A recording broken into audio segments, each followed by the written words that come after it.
আল্লাহ রাব্বুল আলামিনের বাণী ফাইন্না মাআল উসরি ইউসরান ইন্না মাআল উসরি ইউসরা। আল্লাহ পাক বলেন জেনে রাখো, দুঃখ এবং কষ্টের সাথে রয়েছে সুযোগ আর সুবিধা, আর অসচ্ছলতার সাথে রয়েছে উদার সচ্ছলতা। জোরে কোন সুবহানাল্লাহ। কাজে ভয় পাওয়ার কারণ নাই, হতাশ হওয়ার কারণ নাই। মন আশায় বুক বেঁধে রাখো। গুনাহ করেছো, হতাশ হয়ো না। যুবকদের গুনাহ করা স্বাভাবিক। ইউনিভার্সিটির ছাত্র, কলেজের ছাত্র, প্রফেসর, শিক্ষক, অফিসার ঘুষ খেয়েছেন, জিনা করা হয়েছে, মদ খাওয়া হয়েছে, মিথ্যা কথা বলা হয়েছে, যাই কিছু করেন না কেন ভয় পাওয়ার কারণ নাই, নিরাশ হওয়ার কোনো দরকার নাই। আল্লাহ পাক ডেকে বলেছেন, কুল ইয়া ইবাদিয়াল্লাযীনা আসরাফু আলা আনফুসিহিম লা তাকনাতু মির রাহমাতিল্লাহ। আরে আমার আল্লাহর মতো এত ভালো আর কেউ আছে?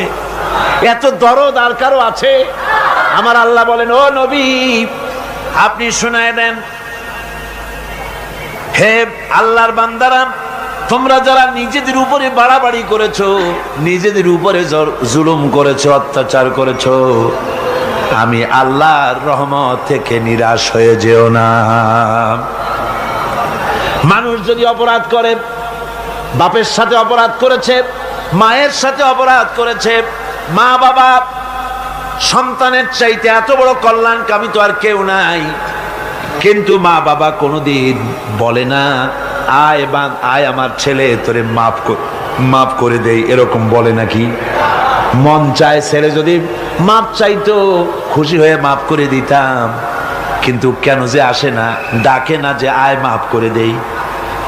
মা বাপ আপনাকে এত ভালোবাসে, সেই মা বাপও আপনাকে বলে না যে আয় মাফ করে দেই। আমার আল্লাহ হচ্ছেন এমন আল্লাহ, আল্লাহ রাব্বুল আলামিন ডাকেন, এ বান্দা খুন করেছিস ফিরে আয়, জিনা করেছিস ফিরে আয়, হত্যা করেছিস ফিরে আয়, চুরি করেছিস ফিরে আয়, কুফরি করেছিস ফিরে আয়, সুদ খেয়েছিস, ঘুষ খেয়েছিস, মদ খেয়েছিস ফিরে আয়। এসে আমার দরবারে চোখের পানি ফেল, আমার দরবারে কাঁদাকাটি কর। ইন্নাল্লাহা ইয়াগফিরুয যুনুবা জামিআ ইন্নাহু হুয়াল গফুরুর রহিম। আমার দরবারে চোখের পানি ফেলে কাঁদ, আমি রব্বুল আলামিন জিন্দেগীর গুনাহ মাফ করে দেব। সুবহানাল্লাহ কোন, সুবহানাল্লাহ কোন। আমার কাছে কাঁদ, চোখের পানি ফেল। আল্লাহ রাব্বুল আলামিনের কাছে বান্দার দুইটা ফোঁটা বেশি প্রিয়। একটা হলো জিহাদের ময়দানে যে রক্ত ফোঁটা দেওয়া হয়, এটা আল্লাহর কাছে প্রিয়।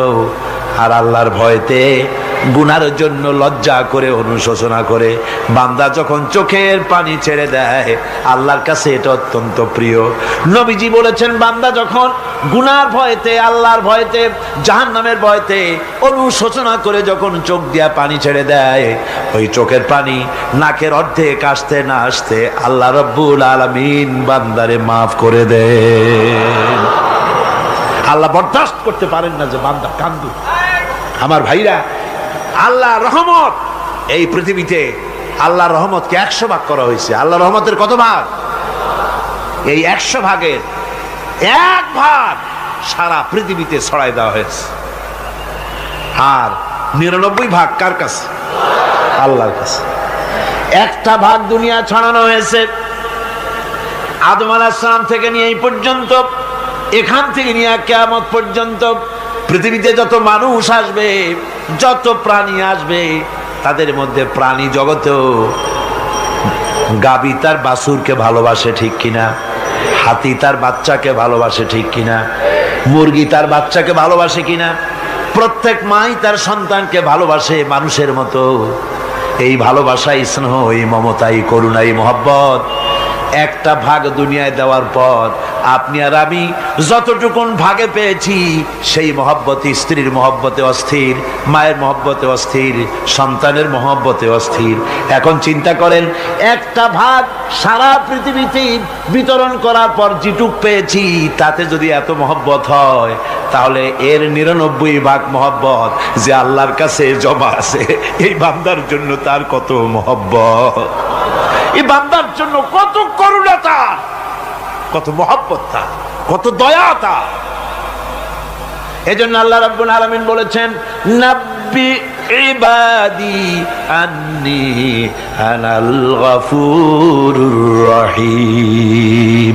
ও আমার নবী, সুসংবাদ দিয়ে দাও, বান্দাদেরকে শোনায় দাও যে আমি আল্লাহ তাআলা ক্ষমাশীল আর দয়াবান। হুজুর কাঁদতেছিলেন, হযরত ওমর রাদিয়াল্লাহু তাআলা আনহু এসে দেখেন হুজুর একা কাঁদতেছে। হুজুর জিজ্ঞেস করছেন, হযরত ওমর জিজ্ঞেস করলেন, হুজুর আপনি কাঁদেন কেন একা একা? হযরত ওমর বলেন, আমি যখন প্রশ্ন করলাম নবীজি বললেন, আমার কাছে কিছু আগে জিবরাইল এসেছিলেন, জিবরাইল এসে আমাকে বললেন আল্লাহ পাক বলেছেন, হে আমার নবী, ইসলামের ভিতরে থেকে যে সমস্ত মানুষগুলো ইসলামের ভিতরে থেকে চুল আর দাড়ি পাকায় দিছে, কিয়ামতের দিন এই লোকগুলারে আমি শাস্তি দিতে আমার শরম হবে। হযরত ওমর বলেন, হুজুর উম্মতের জন্য কত বড় খোঁজ খবর এটা, আর আপনি কাঁদতেছেন। হুজুর বলেন, ওমর তুমি জানো না আমার কান্নার কারণ ভিন্ন। আমার কান্নার কারণ হলো যে আল্লাহ রাব্বুল আলামিন কিয়ামতের দিন দাড়ি চুল পাকা বান্দারে শাস্তি দিতে শরম করবেন, সেই দাড়ি চুল পাকা বান্দাগুলি আল্লাহর সাথে নাফরমানি করতে শরম করে না। আমি এই লজ্জায় কাঁদতেছি। ভাইরা, হুজুর আল্লাহ পাক বলেন, ও আমার নবী, রাতের আধারে যখন একটা বুড়া আমার দরবারে হাত উঁচু করে, একটা বুড়া মানুষ রাতের আধারে যখন আমার দরবারে হাত উঁচু করে আর যখন বলতে থাকে, রব্বুল আলামিন আমার পেছনের জীবনটা বড় খারাপ করেছি, এমন কোন কাজ জীবনে করি নাই যা তোমার কাছে কিছু দাবি করতে পারি, সব রকমের নাফরমানি করেছি, আজ আমি বুড়া হয়ে গেছি, কামাই করতে পারি না, ছেলে আমাকে চোখে দেখতে পারে না, পুত্রবধূ আমাকে ঘরে জায়গা দেয় না, আমার স্ত্রী আমাকে দেখতে পারে না, রোজগার করতে পারি না, হাঁটতে পারি না, চলতে পারি না, সবার কাছে আমি তিতা হয়ে গেছি, আমি দাঁড়াতে পারি না, কোমরে ব্যথা পাই, হাঁটুতে ব্যথা পাই, চলতে পারি না, কানে শুনতে পাই না, চোখে দেখতে পারি না, আর তোমার কাছে কিছু চাইয়া নেব এমন ভালো কাজও করি নাই। এইভাবে যখন বান্দা কাঁদতে থাকে আমার দরবারে, ও আমার হাবিব আমার রহমতের দরিয়ায় জোশ মেরে যায়, আমার শরম হয় এই বুড়াটারে কেমনে খালি হাতে ফিরাইয়া দেই। সুবহানাল্লাহ, সুবহানাল্লাহ। আমার আল্লাহর এত দয়া, আমার আল্লাহর এত মায়া, এত মহব্বত। আমার আল্লাহ রাব্বুল আলামিন বলেন, وَإِذَا سَأَلَكَ عِبَادِي عَنِّي فَإِنِّي قَرِيبٌ। ও আমার হাবিব, আমার বান্দা আমার ব্যাপারে প্রশ্ন করে, আমি বান্দার একদম নিকটে। কোরআন শরীফের ভিতরে যত জায়গায় রাসূলকে বলা হয়েছে সুয়ালের কথা, আপনাকে প্রশ্ন করা হয়, আল্লাহ তার জবাব কুল এই কথা বলে জবাব দিয়েছেন। যত জায়গায় সুয়াল এসেছে, যেমন কোরআনে কারীমের মধ্যে আল্লাহ পাক বলেন, ওয়ায়াসআলুনাকা আনিল মাহিদ, মেয়েদের হায়েজ সম্পর্কে জিজ্ঞাসা করা হয়, কুল হিয়া আযা, হে নবী আপনি বলুন। এভাবে করে কুল দিয়ে জবাব দেওয়া হচ্ছে। আবার প্রশ্ন করা হচ্ছে, ওয়ায়াসআলুনাকা আনিল আনফাল, এই গনিমতের মাল সম্পর্কে হুজুর আপনাকে, হে নবী আপনাকে প্রশ্ন করা হয়। আল্লাহ কুল দিয়া জবাব দিলেন, আল্লাহ বলেন আপনি বলেন। ওয়ায়াসআলুনাকা আনিল খামরি ওয়াল মাইসির, আল্লাহ পাক বলেন নবী আপনারে প্রশ্ন করা হয়, কুল ফিহিমা ইসমুন কাবীর, আল্লাহ কুল দিয়া বললেন তুমি বলো। আবার বলা হলো ওয়ায়াসআলুনাকা আনিল আহিল্লা, কুল হিয়া মাওয়াকিতু লিন্নাস। ও নবী, আপনাকে প্রশ্ন করা হয় চাঁদের ক্রমবর্ধমান এবং ক্রমহ্রাস, এই যে বাড়ে আর কমে, পূর্ণিমা হয় অমাবস্যা হয়, কেন হয়? আপনি বলুন, কুল, আপনি বলেন, এটা আমি অক্ত এবং সময়, বছর আর দিন গণনা করার জন্য পৃথিবীবাসীদের জন্য বিনা পয়সায় একটা ক্যালেন্ডার বানাইয়া আকাশে ঝুলাই রেখেছি। এভাবে যত জায়গায় এসেছে আপনাকে প্রশ্ন করা হয়, তত জায়গায় আল্লাহ জবাব দিয়েছেন কুল, আপনি বলেন। গোটা কোরআন শরীফের ভিতরে এই একটি মাত্র জায়গা যেখানে বলা হয়েছে আপনাকে প্রশ্ন করা হয়। আল্লাহ এখানে বলতে পারতেন কুল, আপনি বলেন, আল্লাহ তোমাদের নিকটবর্তী, এভাবে জবাব হয় নাই। এটা কায়দাটা হলো এই, আল্লাহ বলতেছেন ওয়াইজা সালাকা ইবাদি, ও আমার নবী, প্রশ্ন তো আমার বান্দারা আমার ব্যাপারে করেছে, এবার আপনার জবাবের কোনো দরকার নাই। প্রশ্ন আমার ব্যাপারে, আমি নিজে জবাব দিয়ে দেই, ফা ইন্নী কারীব। ও বান্দা, আমার ব্যাপারে প্রশ্ন করেছিস, জবাব আমি দেই, আমি তোর সবচাইতে বেশি নিকটে। সুবহানাল্লাহ, কত নিকটে? ওয়া নাহনু আকরাবু ইলাইহি মিন হাবলিল ওয়ারিদ। তোর যে রগ, এই শাহরগের চাইতেও আমি তোর বেশি কাছে। সুবহানাল্লাহ। আমারে ডাক, আমারে ডাক, কলিজা দিয়া ডাক, অন্তর দিয়ে ডাক। মনের থেকে মানুষ যদি ডাকে, মুখের ডাক আর মনের ডাক এক জিনিস নয়।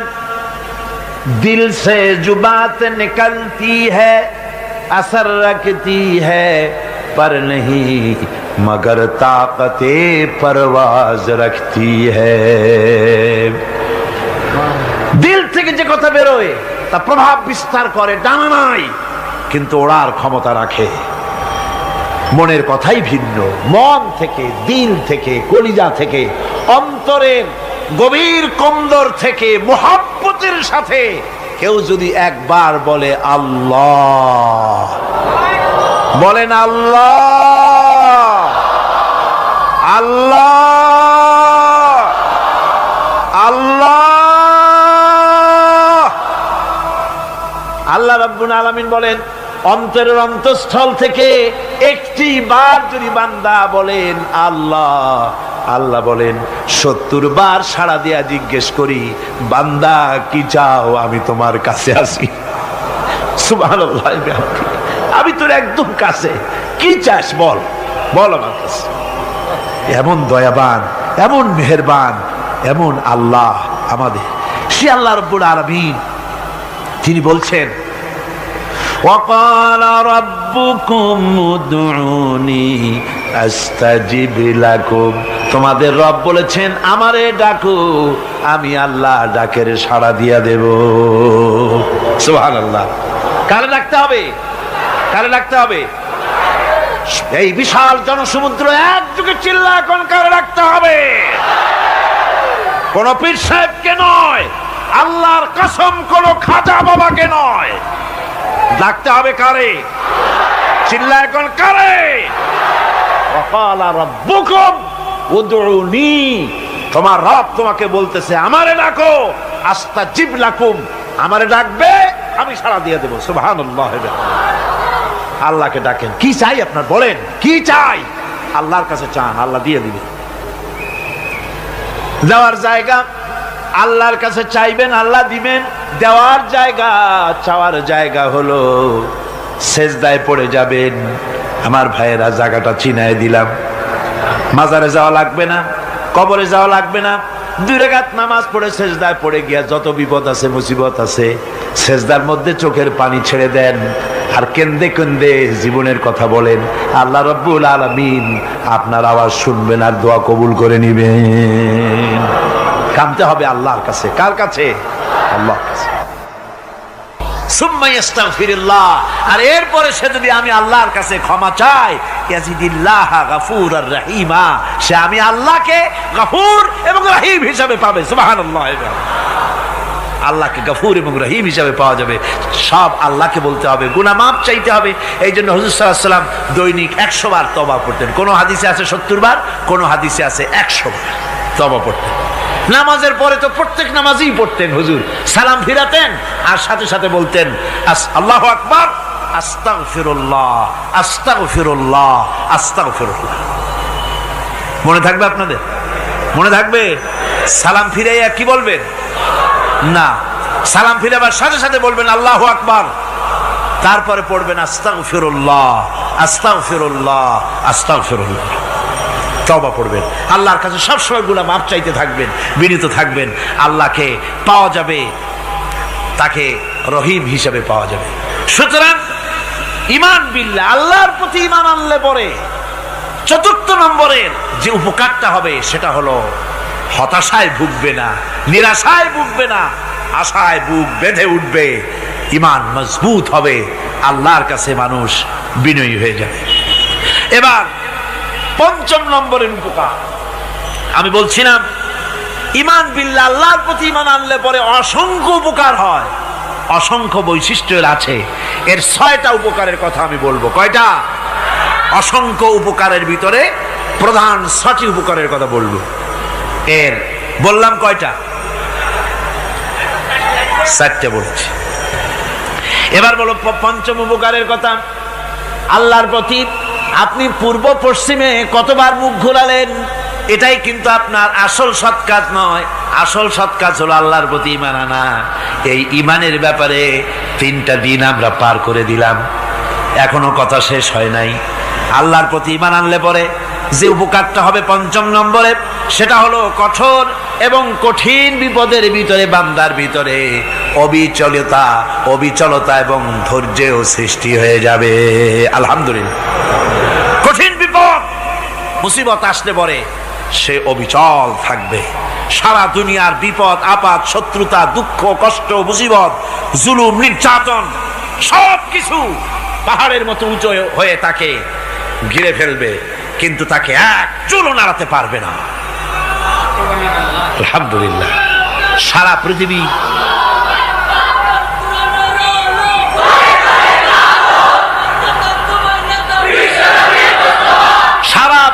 একদিকে আর সে একা একদিকে থাকবে। বিরোধিতা তো হবেই, বিপদ তো আসবেই। কবি বলতেছেন, সাথে জাকা রহা হ্যায় আজল সে তা ইমরোজ, সাথে জাকা রহা হ্যায় আজল সে তা ইমরোজ, চরাগে মুস্তফাবি সে শরারে বুলহাবিস। সে আবহমান কাল থেকে শুরু করে মুস্তাফা সাল্লাল্লাহু আলাইহি ওয়াসাল্লামের দীপ শিখার সাথে আবু জেহেল, আবু লাহাবের অগ্নিস্ফুলিঙ্গের টক্কর লেগেই আছে।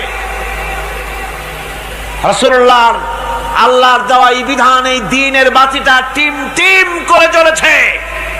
আর গোরকি, টর্নেডো, হাজার হাজার মাইল বেগে হেরিকেন এসেছে, গোরকি এসেছে, টর্নেডো এসেছে, টাইফুন এসেছে, কিন্তু এই আলো নিবাইতে পারে নাই। সুবহানাল্লাহ। এই আলো নিবাতে পারে নাই। এই শত্রুতা চিরকালের, নিবাতে পারবে না। কারণ হচ্ছে আল্লাহ রাব্বুল আলামিন বলেছেন, ইউরিদুনা লিইউতফিউ নূরাল্লাহি বিআফওয়াহিহিম ওয়াল্লাহু মুতিম্মু নূরিহি ওয়ালাউ কারিহাল কাফিরুন। ওরা চায় মুখের ফু দিয়ে আমার আলোকে নিভিয়ে দেবে, কিন্তু আমি আমার আলোকে পূর্ণতা দান করব।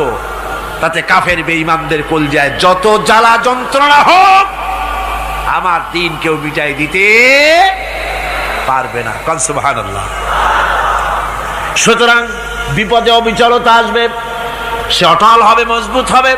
কোরআনে কারীম বলতেছে, ওয়া কাযালিকা জাআলনা লিকুল্লি নাবিয়্যিন আদুওয়াম মিনাল মুজরিমিন। এই পৃথিবীতে এমনি করে আমি সকল নবীদের শত্রু বানিয়েছি, সব পাপিষ্ঠ অপরাধীদেরকে। নবীদের সাথে বিরোধিতা করেছে কারা? পাপিষ্ঠরা, অপরাধীরা। আজও খুঁজে দেখেন আজও ইসলামী আন্দোলনের বিরোধিতা যারা করে সবগুলি কি পাপিষ্ঠ। সত্য কি না কর? ইসলামী আন্দোলনের বিরোধিতা যারা করে হিসাব করে, চোখ দিয়ে তাকায় দেখেন, খুঁজে দেখেন তাদের নামগুলি। মদখোর, জেনাকার, বদমাশ, চোর, হাইজাকার, বেনামাজি, লুটেরা, মিথ্যাবাদী, সবচাইতে সমাজের নিকৃষ্ট লোকগুলি ইসলামের বিরোধিতা করে।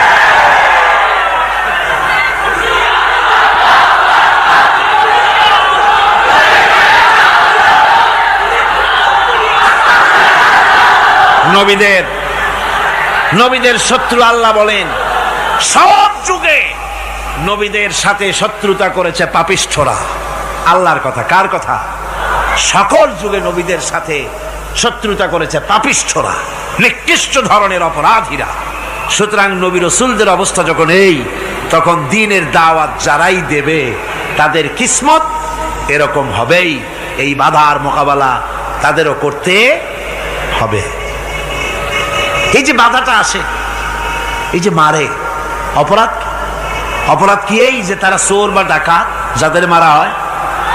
আল্লাহ রাব্বুল আলামিন বলেন অপরাধ হলো ওয়ামা নাকামু মিনহুম ইল্লা আইয়ুমিনু বিল্লাহিল আজিজিল হামিদ। অপরাধ হচ্ছে ইমানদার লোকদের উপরে নির্যাতন চালিয়েছে, অন্য কোনো কারণে নয়। কারণ একটাই, তারা আল্লাহর জমিনে আল্লাহর দ্বীন প্রতিষ্ঠা করতে চেয়েছে, আর কোনো অপরাধ না। জমিন আল্লাহর, জমিন কার? এই বিশাল জনসমুদ্র গর্জে উঠুন একযোগে, বলুন জমিন কার? আইন চলবে কার? এখানেই সংঘর্ষ বেঁধেছে আবহমান কাল ধরে। মানুষ অত্যাচারিত হয়েছে, সাহাবায়ে কেরাম অত্যাচারিত হয়েছেন। বুখারী শরীফের হাদিসে এসেছে রাসূল করিম সাল্লাল্লাহু আলাইহি ওয়াসাল্লামের কাছে হযরতে খাব্বাব গিয়ে উপস্থিত হয়েছিলেন। হযরতে খাব্বাব বলেন, হাদিসটা এভাবে লেখা হয়েছে বুখারীতে, ওয়ান খাব্বাব বিন আরিদ রাদিয়াল্লাহু তাআলা আনহু قال شكونا إلى رسول الله صلى الله عليه وسلم وهو متوسد بردة له في ظل الكعبة।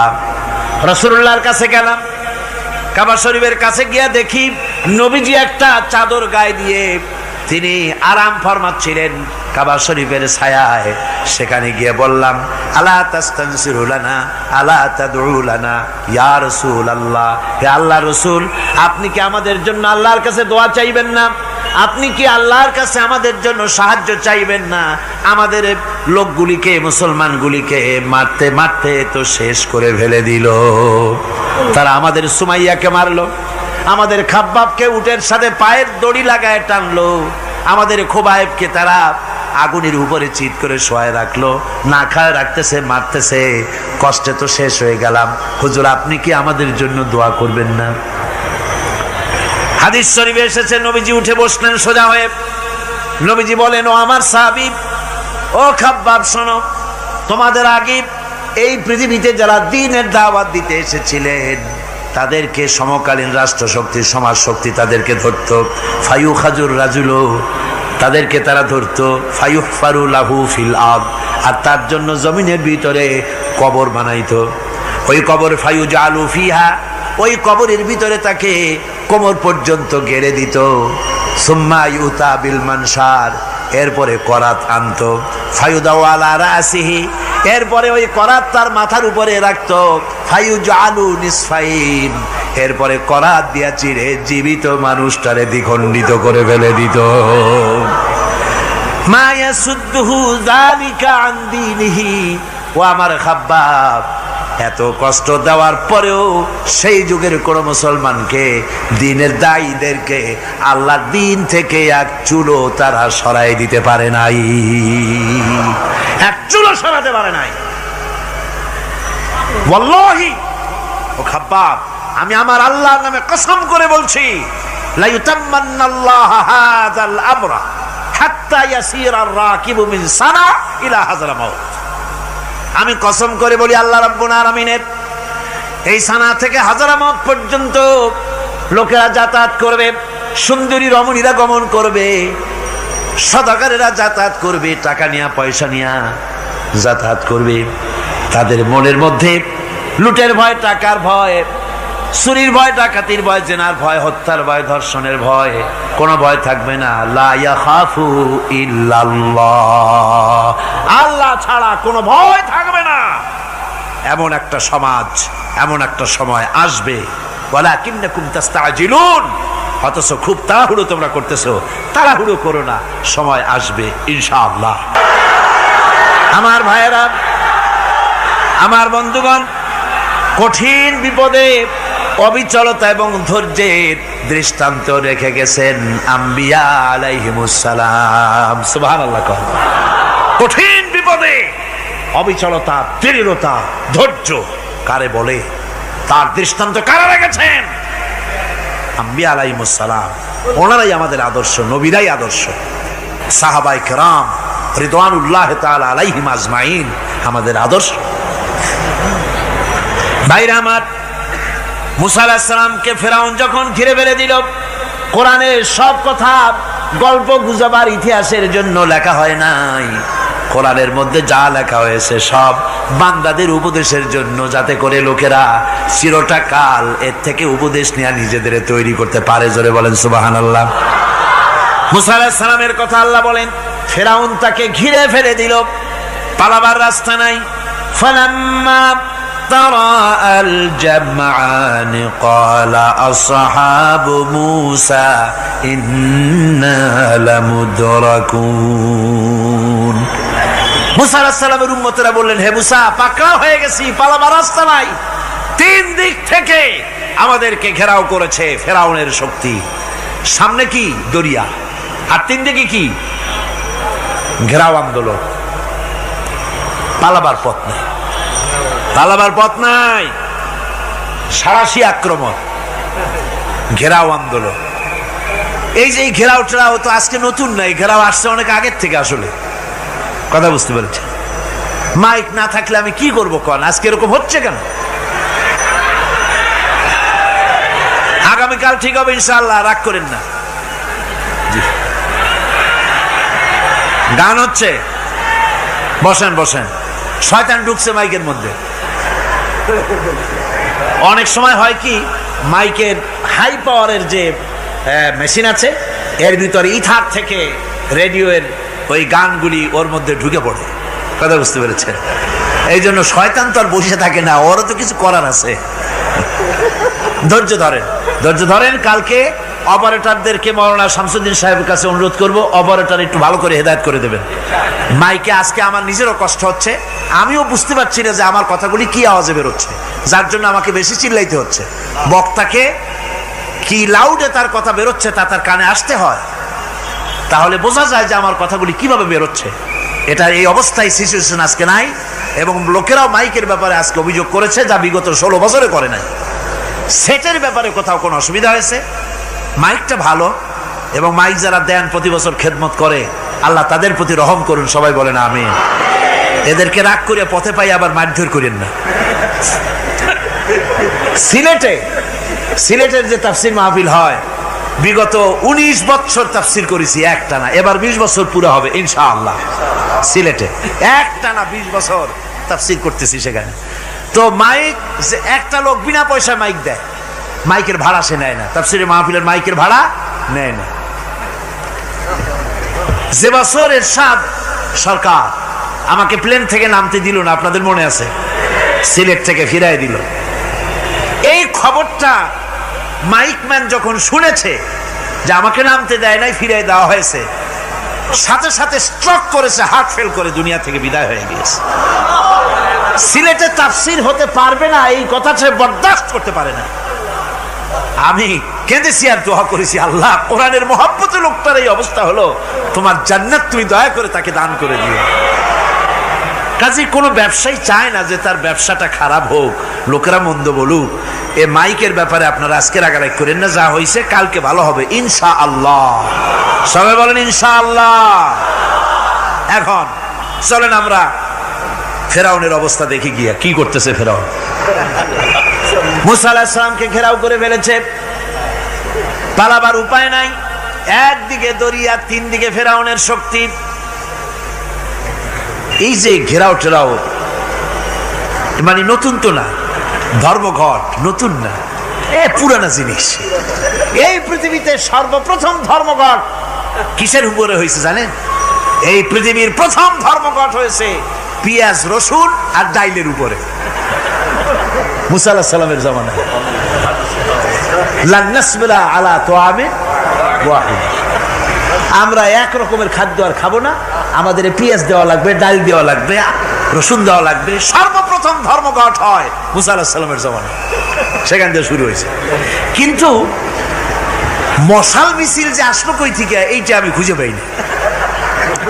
পরে প্রত্যেকটা জিনিসের তো ইতিহাস আছে, আমি খুঁজতে খুঁজতে পেলাম। আমি জানি না এর ইতিহাস মূলে কোথায়, কিন্তু আমি যদ্দূর খুঁজে পাইছি সেটা হলো মশাল মিছিলের আবিষ্কার হয়েছে লঙ্কায় রাবণের সময়। হনুমানের লেজে আগুন দিয়া তারপরে লঙ্কা কাণ্ড ঘষালো, নামই আছে লঙ্কা কাণ্ড। হনুমানেরা লেজে আগুন দিয়ে রাবণ যে লঙ্কায় মশাল মিছিল করেছিল হনুমানদের দিয়া, ওই হনুমানের ওই সিস্টেমটা এখনো আমাদের দেশে চালু আছে। এইটা আসলে কোন ভদ্রলোকের এই মিছিল হওয়া উচিত না। আগুন নিয়ে কিসের মিছিল? আগুন হলো জাহান্নামের প্রতীক। আগুন কিসের প্রতীক? জাহান্নামের প্রতীক। যদিও আমাদের উপকারে লাগে, কাজে লাগে। সুতরাং আমরা যা করব, প্রত্যেকটা জিনিসের পেছনে সুন্নতে নববীর কোনো না কিছু থাকতে হবে। কথা বুঝতে পেরেছেন? তিন দিক থেকে ঘেরাও হয়ে গেছে, পালাবার কোনো রাস্তা। হযরতে মুসা আলাইহিস সালামের কাছে উম্মতেরা বললেন, পালাবার তো কোনো পথ নাই, এখন উপায়টা কি? আমাদের তো আর উপায় নাই। মুসা আলাইহিস সালাম দেখেন বিপদে পড়ে গেছেন, কিন্তু ধৈর্য হারান নাই, ভয় পান নাই। ভয় পাইছিলেন? ভয় পেয়েছেন? প্রশ্নই ওঠে না। মুসা আলাইহিস সালাম, আল্লাহ পাক যাদেরকে বলেছেন উলুল আযম রাসূল, যাদের বলেছেন তার মধ্যে হযরত মুসা একজন উলুল আযম পয়গম্বর। চারটিখানি কথা না, আল্লাহ কথা বলছেন তার সাথে, কালিমুল্লাহ তিনি। সুবহানাল্লাহ। কর মুসা আলাইহিস সালাম শোনালেন, কাল্লা ইন্না মাইয়া রাব্বি সায়াহদিন। কখনো নয়, আমার উম্মতেরা ভয় পেও না, আমার রব অবশ্যই আমাকে পথ দেখাবে। সুবহানাল্লাহ। তিন দিক থেকে শত্রু, একদিকে দরিয়া, পালাবার কোন রাস্তা নাই। সেখানে দৃঢ়তার সাথে তিনি বলছেন, অবশ্যই আমার আল্লাহ আমারে পথ দেখাবে। সুবহানাল্লাহ। নবীরা এই দৃঢ়তা দেখিয়েছেন, অবিচলতা দেখাইছেন। আল্লাহ পাক মুসা আলাইহিস সালাম যখন এই দৃঢ়তা দেখালেন, এই অবিচলতা দেখালেন, সঙ্গে সঙ্গে জিবরাইল এসে হাজির হয়ে গেলেন। আল্লাহ পাক বলেন, ফাআওহাইনা ইলা মূসা আন আদরিব বিআসাকাল বাহরা ফানফালাকা ফাকানা কুল্লু ফিরকিন কাত্তাউদিল আযীম। মুসা আলাইহিস সালামকে আমি ওহী নাযিল করলাম, তাকে বললাম হাতে যে লাঠি আছে, এই লাঠি দিয়ে আঘাত করো দরিয়ার উপরে। দরিয়ার উপরে আঘাত করলেন, একটা রাস্তা হয় নাই, 12টা রাস্তা তৈরি হয়ে গেল। আর দেওয়ালগুলা পাহাড়ের মতো উঁচা হয়ে গেল। দরিয়ার ভিতরে পাহাড়ের মতো উঁচা, মজবুত 12টা রাস্তা। এবার মুসা আলাইহিস সালাম তার দলবল নিয়ে চললেন। আল্লাহ রাব্বুল আলামিন বলেন, ওয়া আনজাইনা মূসা ওয়া মান মাআহু আজমাইন। মুসা এবং তার সাথী সঙ্গীদেরকে আমি পার করে দিলাম। মুসা আলাইহিস সালাম এবং তার সাথী সঙ্গী নিয়ে যখন দরিয়ার মাঝখানে আসছে, ফেরাউন তার দলবল নিয়ে এসে গেছে। আসে দেখে নদীর মধ্যে রাস্তা। বাবা, খুব তো কায়দা। ও মনে করছে ওর বাজানের তৈরি করা ডিস্ট্রিক্ট বোর্ডের রাস্তা। ওর লোকজন নিয়ে নেমে গেছে দরিয়ার ভিতরে, ও আসছে মাঝখানে, মুসা আলাইহিস সালাম চলে গেছেন ওপার, দরিয়া পার। মাঝখানে যখন এসে গেল, আল্লাহ রাব্বুল আলামিন পানিকে অর্ডার করলেন কুন। আল্লাহর তো বটন টেপা লাগে না, মুখ দিয়া কোনো হুকুম করা লাগে না, শুধু বলেন কুন। যে ব্যাপারে কুন বলেন ফায়াকুন, সাথে সাথে হয়ে যায়। আল্লাহ বললেন কুন, আর অমনি রাস্তা বন্ধ হয়ে গেল। এবার তুফান শুরু হয়েছে নদীতে, ঢেউয়ের উপরে ঢেউ, মৌজুন কাল জিবাল, পাহাড়ের মতো উঁচু হয়ে হয়ে ঢেউ আসতেছে। দলবল ঘোড়া আর অস্ত্রপাতি যা ছিল সব মরিয়া শেষ। এবার ফেরাউন একা উপরে ওঠে আর নিচে নামে, পানি খেতে খেতে পেটের কাম সারা, জনমের খাওয়া খাইছে পানি। এখন জান যা, বাঁচবার আর উপায় নাই, বাঁচবার আর উপায় নাই। ফেরাউন তার নিজের জীবন সম্পর্কে হতাশ হয়ে গেল। এবার ফেরাউন বলতেছে, আমানতু আন্নাহু লা ইলাহা ইল্লাল্লাযী আমানাত বিহি বানু ইসরাঈল। আমি ঈমান আনলাম, আমি ঈমান আনলাম আল্লাহ ছাড়া কোন ইলাহা নাই। ওই আল্লাহর উপর ঈমান আনলাম যে আল্লাহর উপর ঈমান এনেছে বনি ইসরাঈলেরা। আল্লাহ যাতে ঠিক পায় যে কোন আল্লাহর উপর ঈমান আনছে। বনি ইসরাঈলের আল্লাহর উপর ঈমান আনলাম। আল্লাহ এই তো মুসলমান হয়ে গেছি, এরপরও আমারে সুবাও কেন? আল্লাহ রাব্বুল আলামিন জবাবে বলেন, আল আন, এখন ওয়াকাদ আসাইতা ক্বাবলু ওয়া কুনতা মিনাল মুফসিদিন। এখন ঈমান আনার কথা বলছো, অথচ যুগের পর যুগ, বছরের পর বছর ধরে আমার মানুষের উপরে মন গড়া আইন চালায়েছো, আমার পয়গম্বরের সাথে বেয়াদবি করেছো। আজ তোমাকে আমি ছাড়ছি না, তোমাকে আজকে ছেড়ে দেব না, আমি তোমাকে মারব। আর সমস্ত প্রাণীগুলিকে, স্থলচর প্রাণীগুলিকে আল্লাহ পাক অর্ডার দিয়া দিলেন, এই ফেরাউনের লাশকে ডুবাবি না, পচাবি না, খাবি না। আল ইয়াউমা নুনাজ্জিকা বিবাদানিক, আমি তোমার শরীরে বাঁচায় দেব। পোকে খাবে না, পানিতে পচবে না, মাছে খাবে না, কুমিরে খাবে না, দুনিয়ার কোনো পশুতে খাবে না। আমি তোরে শুটকি বানাইয়া রাখবো, যাতে করে দুনিয়ার সমস্ত ফেরাউন যত যুগে যুগে আসে তোরে দেখে যেন হেদায়েত নিতে পারে। ফেরাউনকে আল্লাহ শুটকি বানায় রাখছে। আমি ফেরাউনদের লাশ দেখেছি ব্রিটিশ মিউজিয়ামে। ফেরাউন তো একটা না, অনেকগুলা। আসলদারে অবশ্য দেখিনি। ব্রিটিশ মিউজিয়ামে ওই ফেরাউনগুলার লাশ যখন অসুবিধা হয়, মমিগুলি, তখন ইংল্যান্ডে নিয়ে যায় চিকিৎসা করাবার জন্য। চোখ টোক আছে গর্তের ভিতরে, তারপরে চামড়া টামড়া হাড়ের সাথে মিশানো, ওইভাবে চেহারা দেখলে মনে হয় যে সত্যি ফেরাউনিগুলো।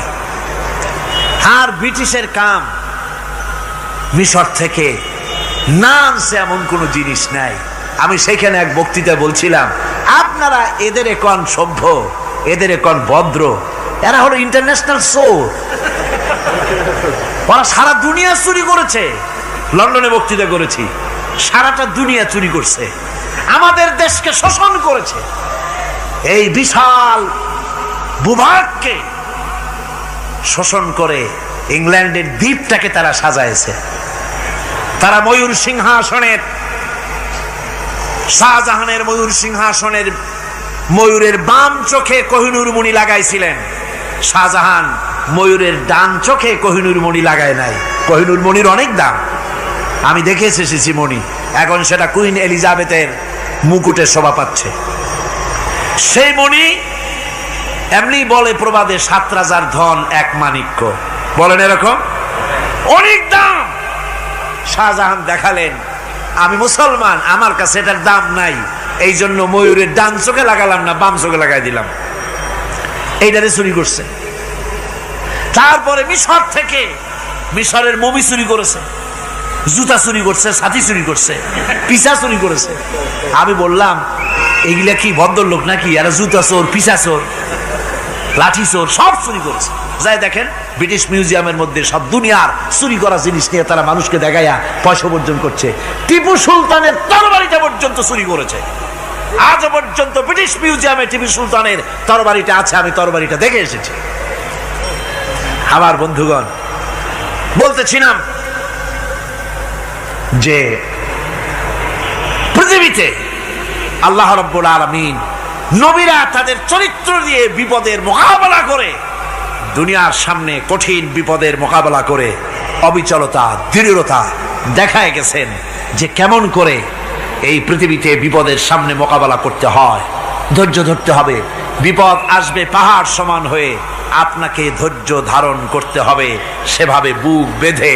যেহেতু এটা যদি বিশ্বাস হয় যে আমার কিসমতে যা আছে তার থেকে বেশি কিছু হবে না, তাহলেই আপনার ধৈর্য আসবে, ভয় পাবেন না। কথা ঠিক কিনা কন? এবারে হযরত হুদ আলাইহিস সালাম সম্পর্কে আল্লাহ রাব্বুল আলামিন বলেন, হযরতে হুদকে যখন ষড়যন্ত্র হলো কাফির বেঈমানেরা তাকে মেরে ফেলার জন্য যখন সরকারি ষড়যন্ত্রে লিপ্ত হয়ে গেল, হযরতে হুদ সমাজের এই চ্যালেঞ্জের মোকাবেলা করলেন। হযরত হুদ বলেন, ফাকিদুনি জামিআন সুম্মা লা তুনজিরুন ইন্নী তাওয়াক্কালতু আলাল্লাহি রাব্বি ওয়া রাব্বিকুম। তোমরা তোমাদের ষড়যন্ত্র আমার বিরুদ্ধে যত পারো আমার বিরুদ্ধে ষড়যন্ত্র চালাও, এতটুকুন আমার অবকাশ দিও না। আমি এমন আল্লাহর উপরে ভরসা করেছি যার হাতের ভিতরে তোমাদেরও জান আর আমারও জান। যা পারো তাই করো। সরকার সমস্ত শক্তি একত্রিত হয়ে আমার মোকাবেলা করো। একদিকে হুদ আলাইহিস সালাম, আর একদিকে গোটা জাতি। হযরত হুদ ভয় পায় নাই। সুবহানাল্লাহ কোন? ঈমান বিল্লাহ মানুষের কলিজাকে এভাবে শক্ত করে দেয়। কোন আলহামদুলিল্লাহ। এবারে এই বিপদের, কঠিন বিপদের মোকাবেলা করে আমার রাসূল যে প্রমাণ দিয়া গেলেন, আমার রাসূল যে কঠিন বিপদের মোকাবেলা করলেন, ভাইয়ের আমার, হিজরতের রাতে সওর পাহাড়ের ভিতরে যখন তিনি আশ্রয় নিলেন, হযরতে আবু বকর সাথে ছিলেন। হযরতে আবু বকর রাদিয়াল্লাহু তাআলা আনহু বলেন, হুজুর আপনি দাঁড়ান, এটা তো পাহাড়িয়া গুহা, গুহার ভিতরে সাপ থাকতে পারে, বিচ্ছু থাকতে পারে, আমি আগে ঢুকি, বিপদ যদি হয় আমার উপর থেকে হয়ে যাক। গুহার ভিতরে নেমে গুহা সাফ করলেন। এরপরে হুজুরকে ডাকলেন, হুজুর তাশরীফ নিলেন গুহার ভিতরে।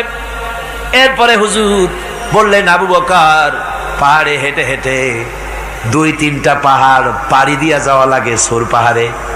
মদিনার সোজা রাস্তা হুজুর ধরেন নাই, মেসফালার পথ দিয়া জাবালে কেদোয়ার উপর দিয়া 3টা পাহাড় পাড়ি দিয়া তারপরে হুজুর গেলেন সৌর পাহাড়ে। গুহার ভিতরে হুজুর তাশরীফ নিলেন।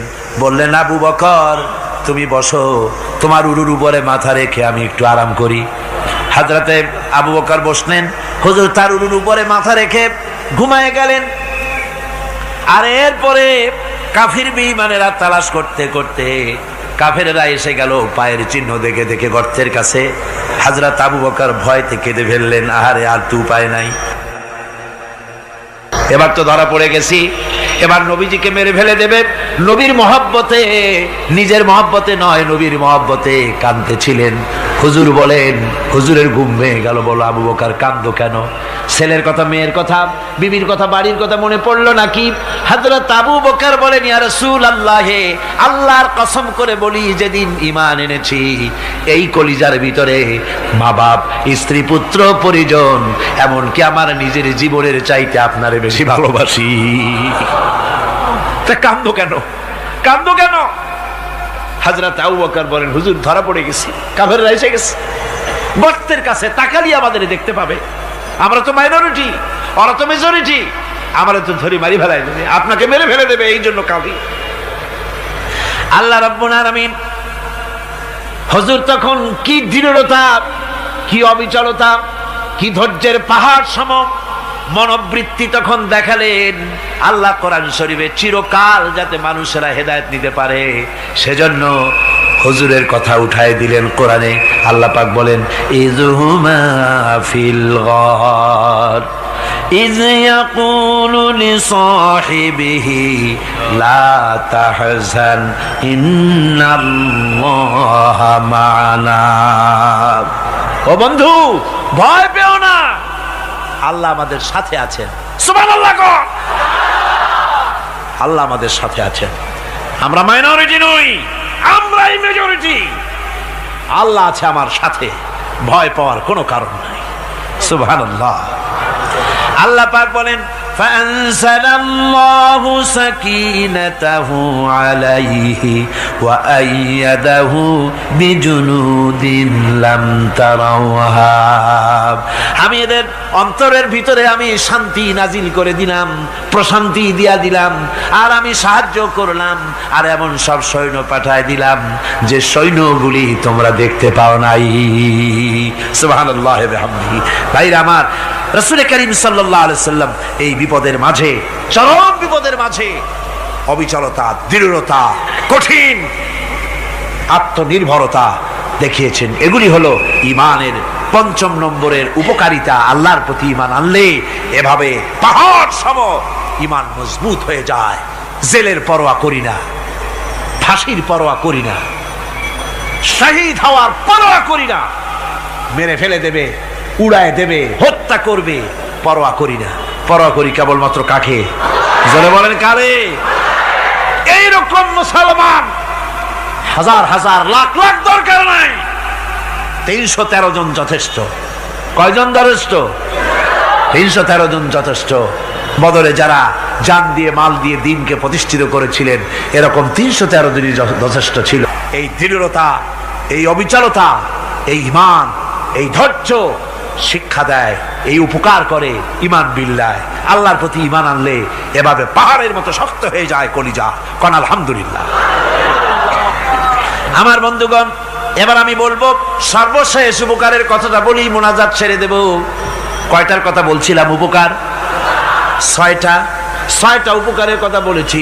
অনেকগুলি বৈশিষ্ট্য, অনেকগুলি উপকারের মধ্যে আল্লাহর প্রতি ঈমানের 6টা উপকারের কথা 5টা বলা হয়ে গেছে। এবার 6ষ্ঠ নম্বর এবং শেষ নম্বর, এটা হচ্ছে আল্লাহর প্রতি ঈমান আনলে পরে তার দ্বারা সবচাইতে বেশি ফায়দা পায় সমাজ এবং রাষ্ট্র। কোন আলহামদুলিল্লাহ, কোন আলহামদুলিল্লাহ। আল্লাহর প্রতি ঈমানের দ্বারা নৈতিক সংশোধন হয় এবং রাষ্ট্র আর সমাজ সবচাইতে বেশি উপকৃত হয়। কারণ হলো ঈমানদার ব্যক্তি আল্লাহর প্রতি যে ঈমান এনেছে, তার মনের মধ্যে ধারণা এটা হয়, আমার কোনো কাজ তো গোপন থাকে না। ইন্নাল্লাহা লা ইয়াখফা আলাইহি শাইউন ফিল আরদি ওয়ালা ফিস সামা। আল্লাহর কাছে গোপন বলতে কিছু নাই, আকাশেও নাই, জমিনেও নাই, কোনো কিছু গোপন নাই। সুতরাং আমি যা করি সব আল্লাহ দেখেন এবং শোনেন। এমনকি মানুষ যে কল্পনা করে, সে কল্পনাও আল্লাহ টের পায় না, নাকি? টের পায় কিনা? ওয়াইন তুবদু মিন আনফুসিকুম আও তুখফুহু ইউহাসিবুকুম বিহিল্লাহ। মনের ভিতরে যে কল্পনা করো, আল্লাহ পাক বলেন এ কল্পনারও হিসাব আমি রব্বুল আলামিন তোমার কাছ থেকে নেব। ফায়ুআযযিবু মান ইয়াশাউ, যারে খুশি শাস্তি দেব, আর যারে খুশি আমি মাফ করে দেব। জোরে বলেন সুবহানাল্লাহ। ফায়াগফিরু লিমান ইয়াশা ওয়া ইউআযযিবু মান ইয়াশা, যারে খুশি মাফ করব, যারে খুশি শাস্তি দেব, কল্পনারও হিসাব নেব। এই কথা মুমিনের যদি জানা থাকে, তাহলে আর তার কোনো চিন্তা থাকে না, তার নৈতিক চরিত্র ভালো হয়ে যায়। কোন সুবহানাল্লাহ। আমার বন্ধুগণ, ঈমানদার লোক, আল্লাহর প্রতি ঈমান আসলে পরে সমাজ উপকৃত হয়, রাষ্ট্র উপকৃত হয়ে যায়। যেহেতু বান্দা জানে আমি দায়িত্বহীন কোনো কথা বলতে পারবো না, দায়িত্বহীন কোনো কাজ করতে পারবো না।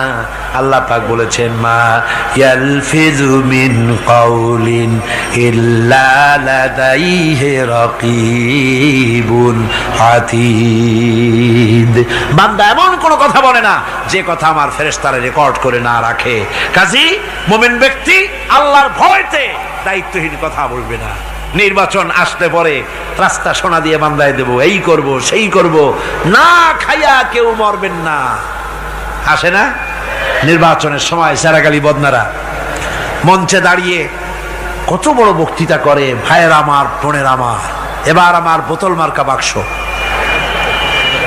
আপনারা আমাকে ভোট দিয়ে দেশ এবং জাতির আরেকবার 12:30 বাজাইবার সুযোগ দিন। এবার ক্ষমতায় গেলে কেউ না খাইয়া মরবেন না, কিন্তু কি খাইয়া মরবে তাও বলেন। এর মারফতি অর্থ হচ্ছে এই, ওরা যদি ক্ষমতায় যেতে পারে তাহলে বিষ খাইয়া হোক, গুলি খাইয়া হোক, কিছু না কিছু খেয়ে মরতে হবে। একেবারে খালি পেটে মরলে গ্যাস্ট্রিক হওয়ার সম্ভাবনা আছে। ঈমান বিল্লাহ যদি না থাকে, আল্লাহর ভয় যদি না থাকে, তাহলে দায়িত্বহীন কথা বলে। আর আল্লাহর ভয় যদি থাকে, তাহলে নৈতিকতার সংশোধন হয়ে যায়, দায়িত্বপূর্ণ কথা বলে, মানুষকে ফাঁকি দেয় না। আমার বন্ধুগণ, আল্লাহ রাব্বুল আলামিন তার বান্দা যারা আল্লাহকে ভয় করে, সে ভয় করা বান্দাগুলির মনের মধ্যেই চিন্তা এসে যায়, আমি যেখানে থাকি না কেন আল্লাহ আমাকে দেখতেছেন, শুনতেছেন। রাতে হোক দিনে হোক, যেখানে আছি আল্লাহ আমারে দেখতেছেন। আল্লাহ পাক বলতেছেন, ওয়া হুয়া মাআহুম ইজ ইউবাইতুনা মা লা ইয়ারদা মিনাল কওলি ওয়া কানা আল্লাহু বিমা ইয়ামালুনা মুহীতা। আল্লাহ পাক বলেন, আমি তো আমার বান্দার নিকটে তখনও থাকি যখন সে গোপনে গোপনে রাতের বেলায় আমার মর্জির খেলাফ পরামর্শ করে। আমার মর্জির খেলাফ পরামর্শ করতেছে রাত্রে, আমি তো তখনও কাছে থাকি, ওটা আমি শুনি। ঈমান যদি আসে, তাহলে এই সব কাজ থেকে সে বিরত থাকে। সে যদি কম হয় সেখানেও আল্লাহ, বেশিও যদি হয় সেখানেও আল্লাহ। এমন কোন জায়গা আছে নাকি চিটাগংয়ে যেখানে আপনি একটা আকাম করবেন আর আল্লাহ টের পাবে না? কোন আছে নাকি? আচ্ছা, চট্টগ্রামে না থাকুক, বাংলাদেশের কোন জায়গা আছে নাকি? পার্বত্য চট্টগ্রামে যত পাহাড় আছে, উঁচু নিচে জায়গা আছে, ওই জায়গায় বোধহয় আছে নাকি? সারা পৃথিবীতে আছে কোথাও? আল্লাহকে ফাঁকি দেওয়ার জায়গা কোথাও? সব স্পষ্ট। আল্লাহ কি ঘুমায় নাকি? ঘুমায়?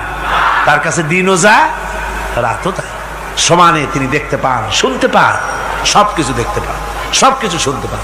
তাকে ফাঁকি দেওয়ার কোনো উপায় নাই। এই জন্য ৬ষ্ঠ নম্বরের উপকার যেটা হয়, সেটা হলো সমাজ উপকৃত হয় ওই মানুষ দিয়ে যার মধ্যে ঈমান আছে। হযরত ওমর রাদিয়াল্লাহু তাআলা আনহু রাতের আধারে, শেষ রাত্রে ঘুরতেছিলেন, দেখেন এক বাড়িতে কথা হচ্ছে, কথাবার্তার আওয়াজ পাওয়া যায়। মনে করলেন কোন অসুখ বিসুখ নাকি।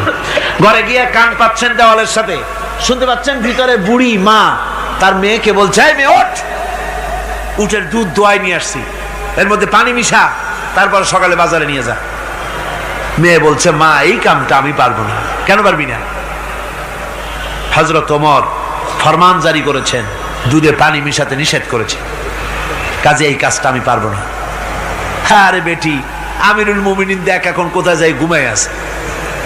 সে কি দেখতেছে নাকি যে পানি মিশাই না কি মিশাই?